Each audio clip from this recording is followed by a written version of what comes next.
O tratamento do câncer de mama é multidisciplinar. Muitas vezes envolve cirurgia, radioterapia, quimioterapia e endocrinoterapia. Hoje a gente vai falar um pouco sobre a radioterapia. Eu sou Leandro Gonçalves e começa agora mais um Endoconnect. Hoje eu estou aqui com o Dr. Fernando Leal, ele é médico radio-oncologista. Fernando, explica para a gente, afinal de contas, o que é a radioterapia? Bom, a radioterapia, na verdade, é um tratamento com radiação, né? Só que é diferente da radiação que a gente está comumente exposto, a radiação com uma alta energia, e ela visa destruir as células cancerígenas, atingindo o seu DNA. E, Fernando, qual que é a diferença da radioterapia para as outras formas de tratamento, né? O paciente sempre pergunta, doutor, a radioterapia é o corpo inteiro?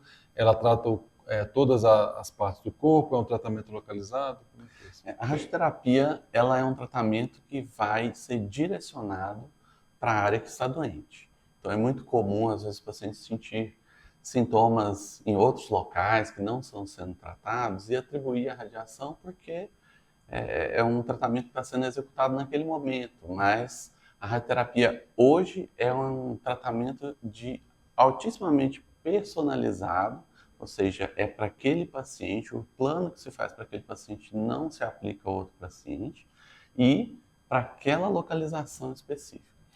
A maioria das pacientes, elas fazem a radioterapia após a cirurgia, certo? E explica para a gente, ou para um paciente que está com programação, né, de fazer radioterapia, como que é feito a rádio, se é feito num dia só, mais dias, explica para a gente. Muito bem. A radioterapia pós-operatória, né, que é muito comum no curso de tratamento do câncer de mama, ela é feita fracionada, ou seja, são alguns dias. Antigamente, a gente tinha cursos muito longos, de 25, 30 sessões de radioterapia. Hoje a gente consegue, com tecnologias mais modernas, fazer um tratamento bem mais curto. É um tratamento totalmente indolor, não é invasivo, não fura, não corta, não tem nada, não é uma máquina fechada, que às vezes os pacientes se preocupam, né? Como é um tratamento que vai ser feito numa máquina, elas se preocupam se vai demorar muito.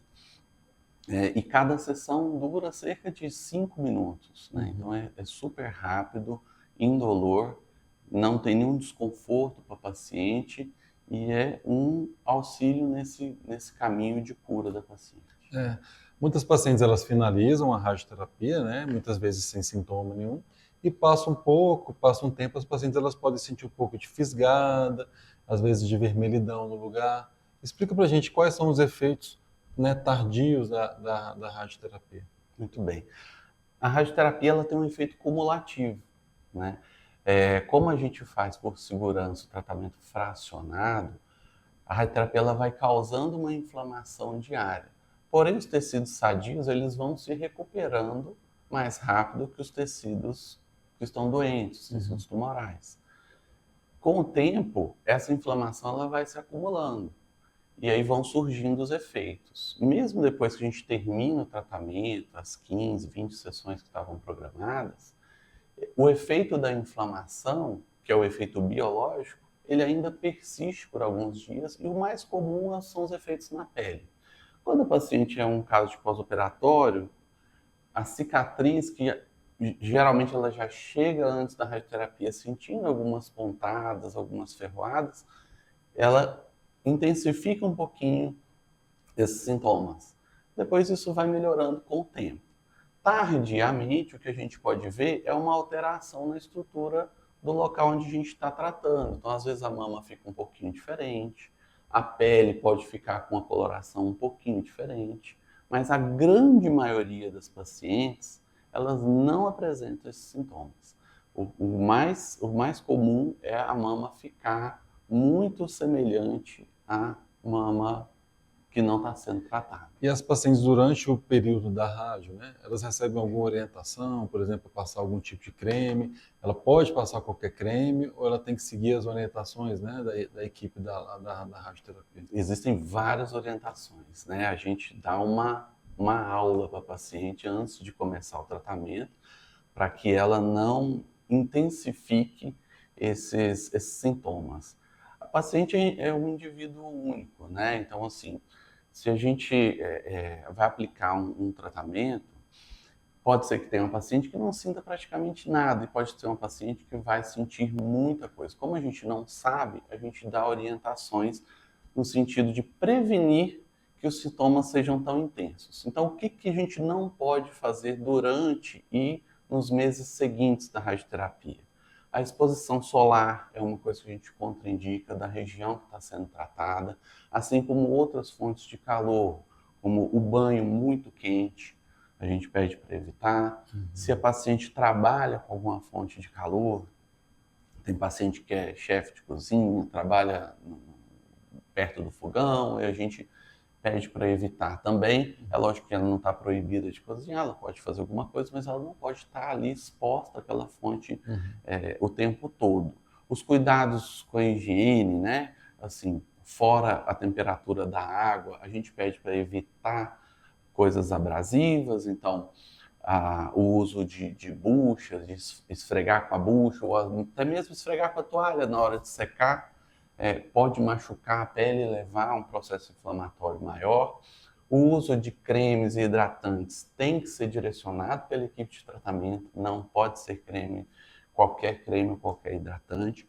O uso do desodorante também tem algumas especificações, particularmente o uso de desodorantes com alumínio a gente pede para evitar, então tem que olhar na embalagem para ver se na composição daquele produto tem alumínio, e os desodorantes de aerosol, porque como eles saem com uma temperatura muito fria, eles podem causar uma queimadura térmica na pele. Então, assim, tem vários pontos que elas têm que observar, e a gente pede para manter esses cuidados pelo menos 6 meses depois do tratamento. Tá certo.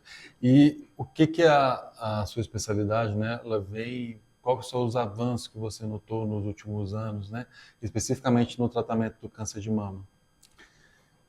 Hoje, a gente tem personalizado mais o tratamento. Então, tem pacientes que a gente não precisa mais fazer uma radioterapia da mama toda, a gente pode fazer uma radioterapia apenas localizada ali no local onde ela fez a cirurgia. Tem pacientes que a gente trataria com 20, 25 sessões, a gente consegue encurtar, e isso é muito bom para pacientes que às vezes têm dificuldade de chegar no serviço de radioterapia, pacientes do interior. A gente consegue tratar em 5, 8 dias. O tempo de tratamento reduziu muito, principalmente com as máquinas mais modernas. E algo que preocupa muito as mulheres que estão em tratamento é o resultado cosmético também. Né? Ela já passou por uma cirurgia, que por mais que seja uma cirurgia conservadora, é uma cirurgia que modifica o aspecto estético da mama, e a gente hoje tem acesso a tecnologias como o IMRT e o IGRT, que são tecnologias de maior precisão para fazer o tratamento de radioterapia, e que tem uma comprovação já bem estabelecida do resultado estético melhor, sem perder a eficiência. Tá certo. Então, a gente está chegando ao final. Você tem alguma mensagem que gostaria de deixar para um paciente que está em programação ou gostaria de saber um pouco mais sobre a radioterapia para câncer de mama? Bom, a mensagem é que câncer de mama tem cura, né? E a radioterapia vai ser um passo nessa estrada. Então, procura se certificar de que você está cercado de pessoas que vão caminhar com você nessa estrada. Não precisa ficar com medo da radioterapia. A radioterapia evoluiu muito e vai contribuir para você ficar livre desse problema. Tá certo. Então, a gente está finalizando, né, mais um episódio do Ingo Conecta. E se você acha que esse episódio pode ajudar alguém, não esqueça de compartilhar.